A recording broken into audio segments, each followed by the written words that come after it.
akkuma jirtantti nagaan keenya sinaa dhaqqabu jecha odeeffannoo biyya keessaa fi biyya alaa argachuudhaaf YouTube chaanaalii keenya Oromummaa Tube jedhu subscribe like share gochuu hin dagatinaa kallattiin gara oduu ijoottan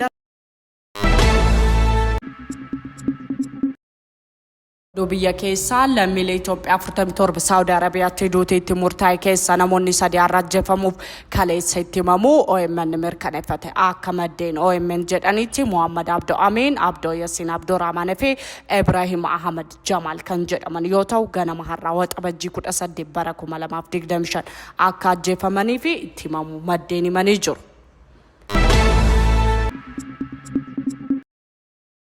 Oduu biyya alaatiin giddu galeessi baha akkuma amala isaa lafoo fi qilleensa kubbaa ibidda wal darbuu eegaleera. Kunoo addunyaa kun ibidda gama gamanaan boba'uu fi dhumaatiin lammiilee osoo isa gaddisiisuu fi boochisu miidiyaalee idil addunyaatiin beekamtii fi dhageettii qaban. Guyyaan kan lola gaanfa Afrikaa keessa godhamu arge osoo hin xumuriin.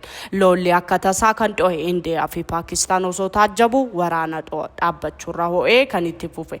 Raashiyaa fi Yuukireen osoo hin hafiin giddu galeessa baha haleellaa jeetiin Israa'el magaalota Filisxeem Gaazaa Raafaa akkasumas magaalota Yemen sanaa fi Sooriyaa Damaskoo haleellaan hin gahin.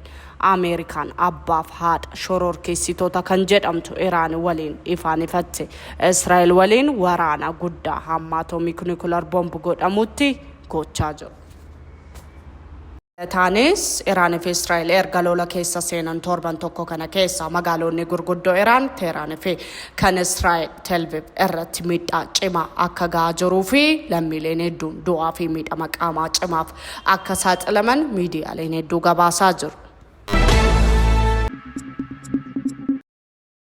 Odeeffannoo birootiin humnoonni waraana Israa'el kibba Gaazaatti iddoo gargaarsa nyaataa irratti namoonni baay'ee walitti dhufanitti dhukaasa banuun namoota 51 ol yoo ajjeesan 200 ol madeessan jechuun ogeeyyiin fayyaa fi namoonni argan dubbatan. Waajjira ittisa uummataa kana Hamaas hoogganu akka jedhutti boombiin taankii iddoo sana rukute namoonni miidhaman hedduun gara hospitaalaatti geeffamaniiru. Kun weerara yeroo ammaa iddoo gargaarsa nyaataa irratti deddeebi'aa jiru keessaa isa hamaa ta'e ilaalameera. Gabaasni kan BBC'ti.